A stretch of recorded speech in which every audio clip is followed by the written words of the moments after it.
បងប្អូនរាល់ការចំណាយពេលដ៏ច្រើនដើម្បីស្វែងរកអត្ថន័យហើយនិងគោលបំណងនៃជីវិតយើងតែងតែត្រូវប្រឈមមុខនឹងបញ្ហាជាក់ស្ដែងជាច្រើនដែលចិត្តរបស់យើងត្រូវទទួលរងសម្ពាយនិងវង្វេងនៅក្នុងទំហំដ៏ធំធេងនៃឧបសគ្គដែលកើតឡើងនៅជុំវិញខ្លួនរបស់យើងការបណ្ដោយខ្លួនយើងឲ្យរស់នៅក្នុងបញ្ហាទាំងអស់នោះដោយគ្មានវិធីសាស្ត្រក្នុងការអង្កេតវែកញែកឲ្យចំចំណុចនោះទេគឺដូចជាធ្វើឲ្យខ្លួនឯងคล้ายទៅជាជនរងគ្រោះពីព្រឹត្តិការណ៍ដែលកើតឡើងនៅជុំវិញខ្លួនអញ្ចឹងហើយបញ្ហាដែលកើតឡើងពីជុំវិញខ្លួនទាំងអស់នោះនឹងបង្កើតឲ្យមានភាពច្របូកច្របល់ដែលធ្វើឲ្យចិត្តរបស់យើងរកផ្លូវចេញមិនរួចទៅវិញនោះទេភាពច្របូកច្របល់នៅក្នុងផ្លូវចិត្តក៏អាចនឹងកើតមានឡើងដែលរឿងទាំងអស់នេះគឺជាហេតុផលដែលធ្វើឲ្យយើងត្រូវតែងាកផ្ដោតមកចាប់អារម្មណ៍ទៅលើការអង្កេតវែកញែកដោយហេតុផលដើម្បីទទួលបាននូវវិធីសាស្ត្រនាំផ្លូវថ្មីមួយក្នុងការបំផ្លែងរាល់ភាពអាថ៌កំបាំងនៅក្នុងឧបសគ្គទាំងអស់នោះឲ្យទៅជាភាពច្បាស់លាស់ក្នុងការឆ្ពោះទៅរកដំណោះស្រាយដើម្បីដោះស្រាយបញ្ហាទាំងអស់នោះបាន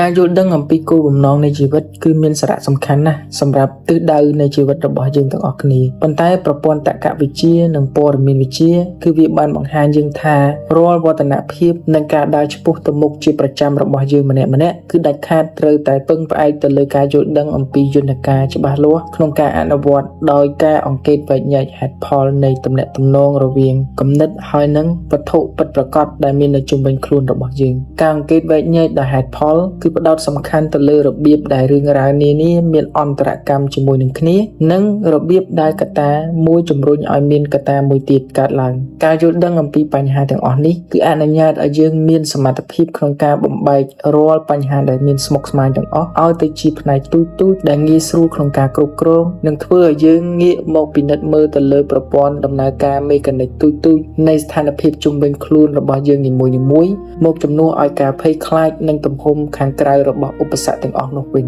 វិធីសាស្ត្រអង្កេតវែកញែកហេតុផលនេះអាចបម្រើដល់ការរស់នៅក្នុងជីវិតពិតបានគឺស្ដែងតាមរយៈការផ្លាស់ប្ដូរខ្លួនយើងពីជនរងគ្រោះដែលទន់ទោទៅតាមកលៈទេសៈជុំវិញខ្លួនមកធ្វើជាអ្នករចនាដំណោះស្រាយរាល់ឧបសគ្គទាំងអស់នោះវិញដំណោះស្រាយទាំងនោះគឺស្ដែងចេញតាមរយៈការអង្កេតស្វែងរកច្បាប់វិន័យដែលជាគន្លឹះនៃរបៀបដោះស្រាយបញ្ហានៅពីក្រោយបទពិសោធន៍ដែលយើងបានជួបប្រទះនៅពេលដែលយើងយកការអង្កេតដោយហេតុផលមកអនុវត្តនៅក្នុងជីវិតខ្លួនយើងវានឹងជួយរំលាយរាល់ភាពស្រពេចស្រពិលទាំងឡាយឲ្យទៅជាខ្សែចង្វាក់ជាជំហាននៃតក្កវិជ្ជាច្បាស់លាស់ព្រមទាំងផ្ដល់នូវអារម្មណ៍ជាម្ចាស់ការដល់ខ្លួនឯងនិងមានសមត្ថភាពក្នុងការគ្រប់គ្រងទៅលើបរិស្ថានដែលកើតឡើងនៅជុំវិញខ្លួនរបស់យើងផងដែររបៀបគិតដែលមានវិន័យខ្ពស់បែបនេះមានយន្តការច្បាស់លាស់និងមានការអង្កេតវែកញែកហេតុផលបានត្រឹមត្រូវគឺជាគន្លឹះដែលធានាថារាល់ចំណេះដឹងដែលយើងទទួលបាននៅក្នុងដៃរបស់យើងគឺពិតជាប្រើប្រាស់មានប្រយោជន៍ត្រឹមត្រូវនិងជាឧបករណ៍